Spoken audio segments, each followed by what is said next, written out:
അസ്സലാമു അലൈക്കും വറഹ്മത്തുള്ളാഹി വബറകാതുഹു.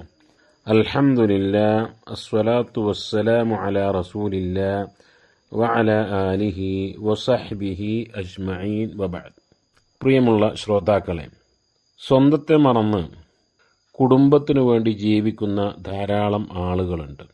പകലന്തിയോളം പ്രയാസം സഹിച്ച് പണിയെടുക്കുന്നതും വെന്തുരുകുന്ന മരുഭൂമിയിൽ കുടുംബത്തെ പിരിഞ്ഞ് വർഷങ്ങൾ അധ്വാനിക്കുന്നതും മേലുദ്യോഗസ്ഥൻ്റെ ആക്ഷേപങ്ങൾ സഹിച്ച് കമ്പനികളിൽ ഓരോ ദിനങ്ങളും തള്ളി നീക്കുന്നവരുമൊക്കെ.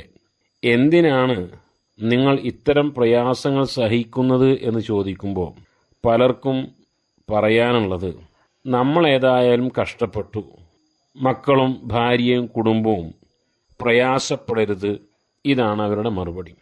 കുടുംബത്തെ നോക്കുന്ന, മക്കൾക്ക് ചിലവിന് കൊടുക്കുന്ന, അവരെ സംരക്ഷിക്കുന്ന ആളുകൾക്ക് സന്തോഷവാർത്ത അറിയിക്കുന്ന ഒരു പ്രവാചക വചനം ശ്രദ്ധേയമാണ്.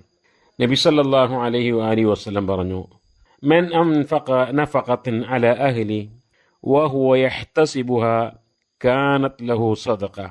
ഒരാൾ കുടുംബത്തിനു വേണ്ടി വലതും ചെലവഴിക്കുമ്പോൾ അതിൽ അള്ളാഹുവിൻ്റെ പ്രീതി ലക്ഷ്യമാക്കുന്നുവെങ്കിൽ ആ ചിലവഴിക്കുന്നത് അയാൾക്ക് ധർമ്മമായിരിക്കും, സ്വതക്കയായിരിക്കുമെന്നാണ്. ഭാര്യ, മക്കൾ, മാതാപിതാക്കൾ എന്നിങ്ങനെയുള്ളവർക്ക് ചിലവിന് കൊടുക്കലും അവരെ സംരക്ഷിക്കലും കുടുംബനാഥൻ്റെ ബാധ്യതയാണ് എന്ന് ഇസ്ലാം പഠിപ്പിക്കുന്നു. ഒരു കുടുംബത്തിൻ്റെ നാഥൻ എന്ന് പറയുമ്പോൾ ഭർത്താവാണ്, കുട്ടികളുടെ പിതാവാണ്. അയാൾ സാമ്പത്തിക ശേഷി ഉള്ള അവസ്ഥയിൽ തൻ്റെ കീഴിലുള്ള ആളുകളെ സംരക്ഷിക്കൽ അനിവാര്യമാണ്. ധൂർത്തും ദുർവിനിയോഗവും പിശുക്കുമില്ലാത്ത രൂപത്തിൽ അവർക്ക് വേണ്ട ആവശ്യ കാര്യങ്ങളൊക്കെ ഈ രക്ഷിതാവ് നൽകേണ്ടതുണ്ട്. ഭക്ഷണം, വസ്ത്രം, താമസം, ചികിത്സ തുടങ്ങിയവയെല്ലാം രക്ഷിതാവ് തൻ്റെ കീഴിലുള്ള ആളുകൾക്ക് നൽകൽ അനിവാര്യമാണ്. വിശുദ്ധ ഖുർആൻ ഭർത്താക്കന്മാരെ കുറിച്ച് പറഞ്ഞപ്പോൾ ഭർത്താക്കന്മാർക്ക് ഭാര്യമാരുടെ മേൽ നിയന്ത്രണാധികാരമുള്ളത് ഒരു കാരണം വബിമ അൻഫഖു മിൻ അംവാലിഹിം, അവരാണ് അഥവാ ഭർത്താക്കന്മാരാണ് അവരുടെ ധനത്തിൽ നിന്നും ചിലവഴിക്കുന്നത് എന്നതാണ് ഖുർആൻ പറഞ്ഞത്.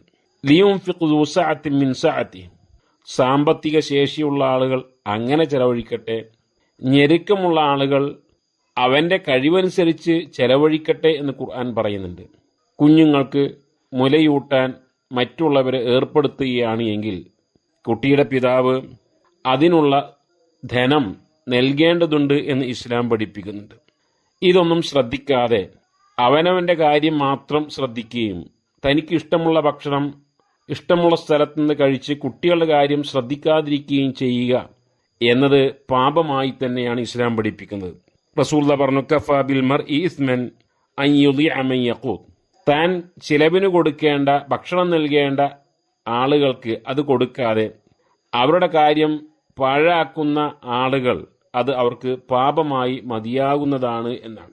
ഈ ഒരു ഹദീസിലൂടെ നബി സല്ലല്ലാഹു അലൈഹി വസല്ലം അറിയിക്കുന്നത്, ഒരു രക്ഷിതാവ് ചിലവിന് കൊടുക്കൽ നിർബന്ധമാണ്. പക്ഷേ ആ കൊടുക്കുന്നത് നല്ലൊരു നീയത്തോടു കൂടിയാണെങ്കിൽ, ഞാൻ ചെലവഴിക്കുന്ന എനിക്ക് പ്രതിഫലം കിട്ടണം എന്ന നീയത്തോടു കൂടിയാണെങ്കിൽ കുടുംബത്തിന് വേണ്ടി, മക്കൾക്ക് വേണ്ടി എന്ത് ചെലവഴിച്ചാലും അതെല്ലാം പ്രതിഫലാർഹമാണ്, സ്വതക്കയാവുന്നു എന്ന സന്തോഷ വാർത്തയാണ്. വമാ അൻഫഖ്തും മിൻ ഷൈഇൻ ഫഹുവ യുഖ്ലിഫുഹു, നിങ്ങൾ എന്ത് തന്നെ ചെലവഴിച്ചാലും അതിന് അല്ലാഹു പകരം നൽകുമെന്ന് വിശുദ്ധ ഖുർആൻ പറയുന്നുണ്ട്.